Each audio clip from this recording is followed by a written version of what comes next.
நம்ம பார்த்தீங்கன்னா, ரேஷியோ ப்ரொபோர்ஷன்ஸில் வந்து நிறையா சம் அப்லோட் பண்ணிட்டோம். ஸோ, இப்போ பார்த்தீங்கன்னா வந்து யூனிட்டரி மெத்தடில் வந்து சில சம்ஸ் அப்லோட் பண்ணுறேன்.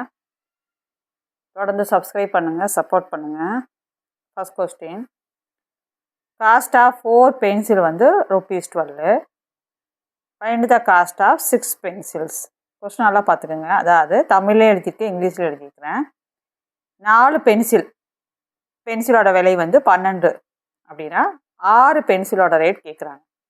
ஸோ காஸ்ட் ஆஃப் 4 பென்சில் வந்து 12னா காஸ்ட் ஆஃப் 6 பென்சில். இப்போ பென்சில் தனியாக ரேட்டு தனியாக எழுதிக்கிங்க. 4 பென்சில் ₹12. ஸோ 4 பென்சில் வந்து ₹12. 6 பென்சில் எவ்வளோன்னு கேட்குறாங்க. ஸோ இதுக்கு நான் 2 மெத்தடுமே சொல்கிறேன். உங்களுக்கு எது ஈஸியோ அதை ஃபாலோ பண்ணிக்கிங்க. ஆனால் என்னோடய ஐடியா வந்து இதுதான். உங்களோட ஐடியா படி உங்களுக்கு எது ஈஸியோக்கோ நீங்கள் ஃபாலோ பண்ணிக்கிங்க. அதாவது 4 பென்சில் வந்து ₹12னா 6 பென்சில் வாங்கும்போது கண்டிப்பாக அதை விட என்ன ஆகும், அதிகமாக தானே வரும். ஏன்னா 4 நம்ம ₹12 வாங்கினோம்னா 6 பென்சில் தேவைப்படுதுன்னா அதை விட நீங்கள் அதிகமாக தான் ரேட் கொடுப்பீங்க. ஸோ பென்சிலும் அதிகமாக வாங்க போகிறோம், காசும் அதிகமாக கொடுக்க போகிறோம். அப்போ அதிகமாக வாங்க 2 சைடுமே அதிகமாக வந்தது, இல்லைனா 2 சைடுமே குறைஞ்சிருச்சு அப்படின்னா அது வந்து டைரக்ட் வேரியேஷன், நேர்மாறல்னு சொல்லுவோம். இந்த மாடலில் கண்டிப்பாக ஒரு சம் வரும். 2மே அதிகமாகணும், இல்லைனா 2மே குறையணும். அப்போ டைரக்ட் வேரியேஷன். 1 அதிகமாகி 1 குறைஞ்சதுன்னா அது வந்து இன்டைரக்ட் வேரியேஷன்.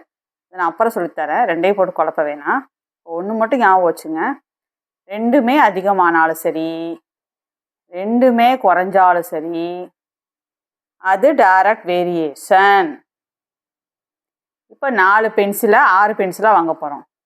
இப்போ ₹12 4 பென்சில்னால் அதை விட அதிகமாக கொடுக்க போகிறோம்.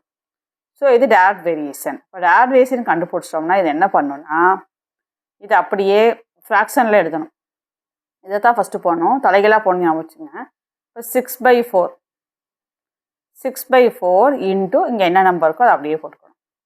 தலைகளாக போடணும் ஞாபகம் வச்சுங்க. 4/6ன்னு இருக்குல்ல, தலைகளாக போடணும், 3 போடணும் ஞாபகம் வச்சுங்க. இப்போ 6/4 இன்ட்டு 12. இப்போ இதை கேன்சல் பண்ணால் ₹18. இப்போ லாஜிக் படி பாருங்கள், 4 பென்சில் ₹12னா 6 பென்சில் ₹18. ஏன் இந்த ஒரு சம்மை நம்ம டீப்பாக பார்க்குறோன்னா, இது ஒரு சம்மை தெளிவாக புரிஞ்சுக்கிட்டிங்கன்னா நீங்கள் 500 சம் கொடுத்தாலும் உங்களால் போட முடியும். அதுக்காக தான் ஒரு சம்மை டீப்பாக பாருங்கள். 4 பென்சில் ₹12னா 6 பென்சில் அதை விட அதிகமாக வரணும். ஸோ நம்ம ஆன்சர் கரெக்டு. 2 சைடு அதிகமானாலும் சரி, 2 சைடும் குறைஞ்சாலும் சரி, அது டைரக்ட் வேரியேஷன், நேர்மாறல். அப்போ இதை திருப்பி போடணும். இவ்வளோதான். சரி, இதில் இன்னொரு மெத்தட் சொன்னோமே, அது என்னன்னு பார்த்தீங்கன்னா, 4 பென்சிலோட ரேட்டு ₹12. அதில் வந்து ஒரு பென்சில் ரேட்டை கண்டுபிடிச்சிக்குங்க. அப்போ 12/4, அப்போ ₹3 வருது. அப்போ 6 பென்சில்னால் 6 × 3 18. இது ஒரு மெத்தட். உங்களுக்கு எது பிடிச்சிருக்கோ நீங்கள் அதை ஃபாலோ பண்ணிக்கோங்க. 4 கொடுத்துருக்கான்.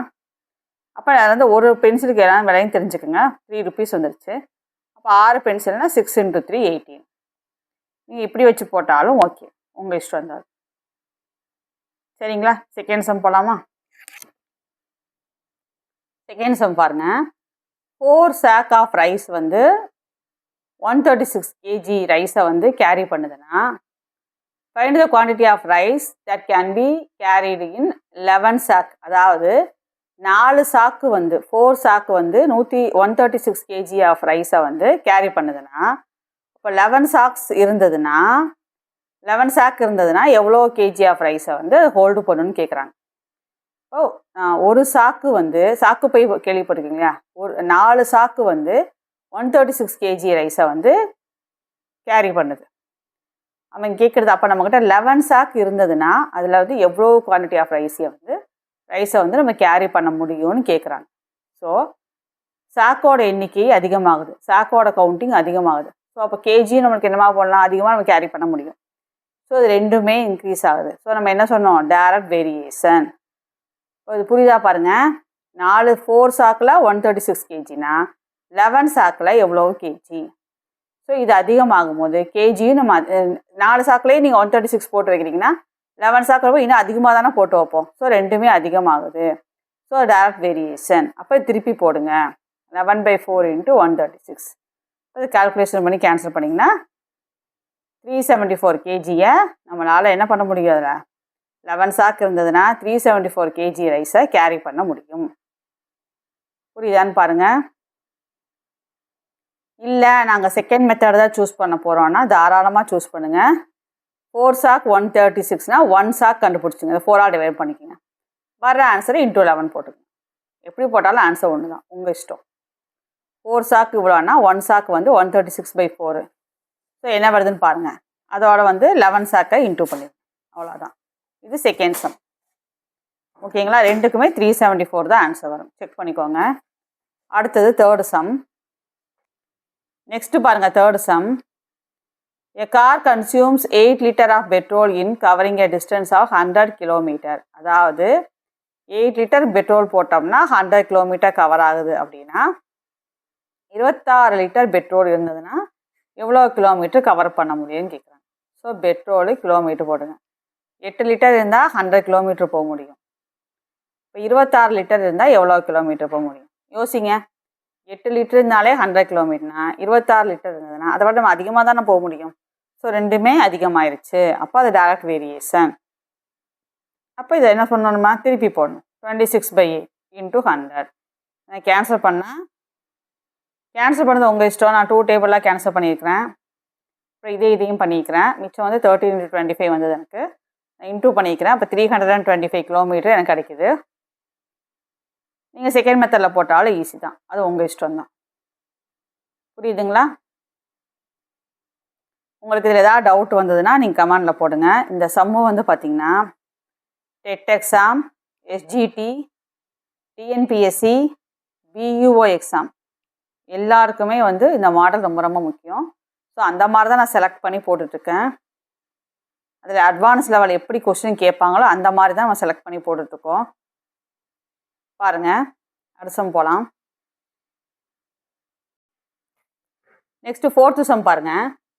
ப்ரைஸ் ஆஃப் 10 பால் வந்து 50 ருபீஸ். இப்போ 10 பாலை வந்து 50 ரூபா கொடுத்து வாங்குகிறோம். Find the price of 15 balls. இப்போ 15 பாலுக்கு எவ்வளோ ரேட் கொடுப்போன்னு கேட்குறாங்க. 10 பால் 50 ரூபாய் கொடுத்து வாங்குகிறோன்னா 15 பால்ஸை எவ்வளோ ரேட் கொடுத்து வாங்குவோன்னு கேட்குறாங்க. இப்போ பால் அதிகமாகுது, ப்ரைஸும் நம்ம அதிகமாக தான் கொடுப்போம். So direct variation. திருப்பி போடுங்க. 15/10 × 50. இதை கேன்சல் பண்ணுங்கள். கேன்சல் பண்ணால் 75 ருபீஸ் வருதான்னு பாருங்கள். இல்லை நாங்கள் செகண்ட் மெத்தட் தான் சூஸ் பண்ண போகிறோன்னா சூஸ் பண்ணுங்கள். 10 பால் 50 ருபீஸ்னால் 1 பால் 50/10 5 ருபீஸ் வரும். அப்போ 15 பால்ஸ்னால் 15 × 5 75 ருபீஸ். ரெண்டுமே ஈஸி தாங்க. உங்களுக்கு எது ஈஸியோ அதை ஃபாலோ பண்ணி. அதே மாதிரி இதில் பாருங்கள். இது வேணால் போட்டு காமிக்கிற பாருங்கள். 10 பால் வந்து 15 ரூபானா ஒரு பால் எவ்வளவு? 50/10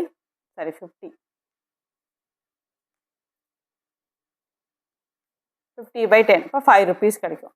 இப்போ 15 பாலுக்கு 15 × 5 இன்ட்டு பண்ணி நீங்கள் போட்டுருங்க. அவ்வளோதான். அடுத்தது there are 15 pencils in 3 boxes. Find the number of pencils in 10 boxes. 15 பென்சிலை வந்து 3 பாக்ஸஸை போட்டு வைக்க முடியும்னா 10 பாக்ஸஸில் எவ்வளோ பென்சில் இருக்குன்னு கேட்குறாங்க. சரிங்களா? அப்போ 15 பென்சில் வந்து 3 பாக்ஸஸில் போடுறோம். அப்போ 10 பாக்ஸஸில் எவ்வளோ பென்சில்? அப்போ பாக்ஸ் அதிகமாகுது. அப்போ பென்சிலும் என்ன பண்ணலாம்? அதிகமாக போட்டு வைக்க முடியும். அவ்வளோதாங்க. திருப்பி போடுங்க. அப்போ 50 பென்சில்ஸை போட முடியும். 50 பென்சில். செகண்ட் மெத்தட் போடுறதுனால போடுங்க, உங்கள் இஷ்டம் அது.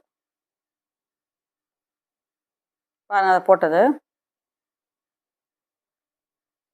15 பென்சில் 3 பாக்ஸஸ்னால் 10 பாக்ஸஸில் எவ்வளோ பென்சில் போட முடியும்னா 50 பென்சில்ஸ் போட முடியும்.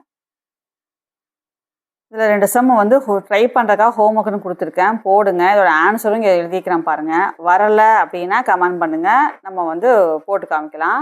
நம்ம போட்ட அதே மாடல் தாங்க. உங்களுக்கு ப்ராக்டிஸ் ஆகணும்.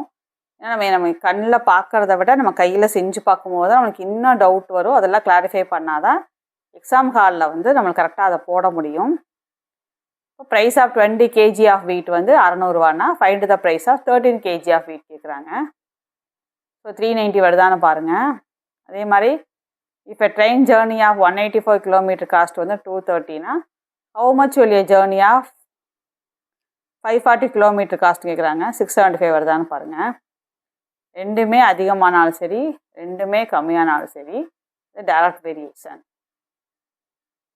சரிங்களா? இதில் 2 கம்மியான மாதிரி வரும், பார்த்துக்குங்க. ஸோ அதுவும் டைரக்ட் வேரியேஷன் தான். நன்றி, வணக்கம்.